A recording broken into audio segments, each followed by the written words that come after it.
प्रश्न ये उठता है कि ये भगवान दिखाई किसको देते हैं? भगवान किसको दिखाई दे? पहली बात तो आप इस बात को बड़े ध्यान से समझना, अगर भगवान से मिलना है, अगर कन्हैया से मिलना है, तो कम से कम 3 बातों का आप अपने जीवन में ध्यान रखना। अपने मन को हमेशा ये समझाते रहना कि वो मेरे भगवान इस संसार में सबको मिलते हैं। पहली बात तो ये। अब हम पहले से ही ठान के बैठ जाते हैं कि अरे हमें क्या भगवान मिले, तो वो भी कह देता है कि तुम पहले से ही सोच के बैठे हो, तो मुझे क्या गरज पड़ी है तुमसे मिलने की। अपने मन में ये दृढ़ विश्वास हो कि भगवान संसार में सबको मिलते हैं। दूसरी बात ये कि भगवान अगर सबको मिलते हैं तो अपने मन में दृढ़ विश्वास हो कि जब सबको मिलते हैं तो वो मेरा गोविंद इस चलते हुए जीवन में एक बार मुझे भी जरूर मिलेगा। और तीसरी बात, भगवान आपको आपकी शक्ति से कभी नहीं मिलेंगे। बड़े ध्यान से समझना, भगवान किसको मिलते हैं? जिनके ऊपर उनकी कृपा हो जाती है, उसी को ही भगवान के दर्शन करने का सौभाग्य प्राप्त होता है।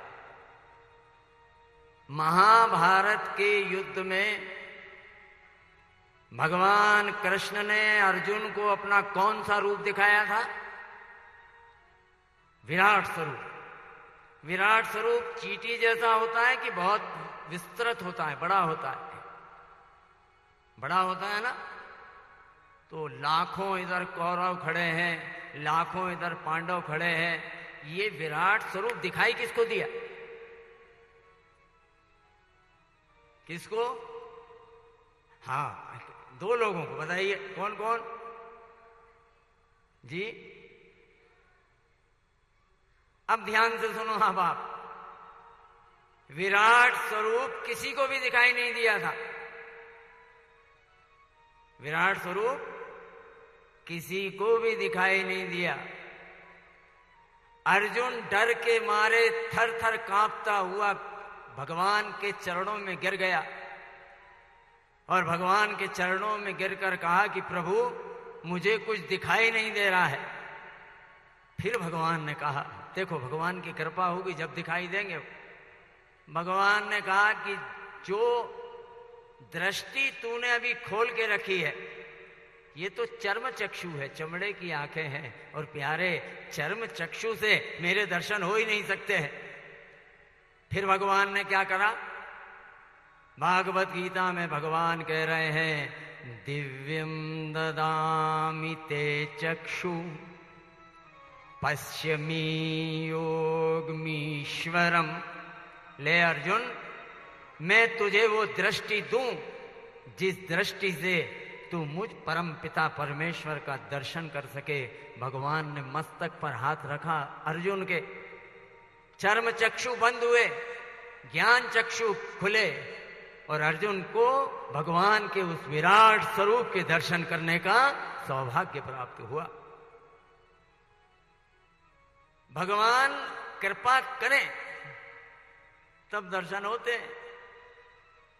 अब आप बताइए कि ये इतना बड़ा पंडाल है, इस पंडाल में वो होगा कि नहीं? ये बात कहां साबित हो रही है बताइए? वो इस पंडाल में है, ये बात सिद्ध कैसे हो रही है? ध्यान से सुनना बात, आप लोग भी सुनिए। जब आप वो बाहर वाले द्वार से अंदर आ रहे थे तो आपसे किसी ने कहा था कि कथा में जाके चुपचाप बैठना? नहीं बोला ना किसी ने? और हितेन भैया, ये इतनी सारी बहनें यहां बैठी हैं, अगर यहां कथा की जगह किसी विवाह का कार्यक्रम होता तो चुपचाप बैठती? संभव है?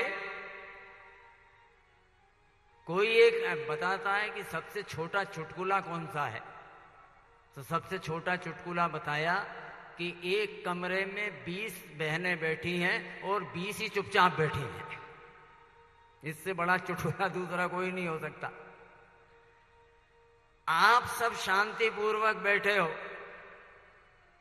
लोग बाग कहते हैं, वैसे आत्म प्रशंसा सुनना अपने पुण्यों का नाश करना है, लेकिन लोग बाग कहते हैं कि आप 3-4 घंटे तक बड़ी अच्छी कथा कहते रहते हो और आप भी 3-4 घंटे तक बैठकर यहाँ कथा सुनते रहते हो।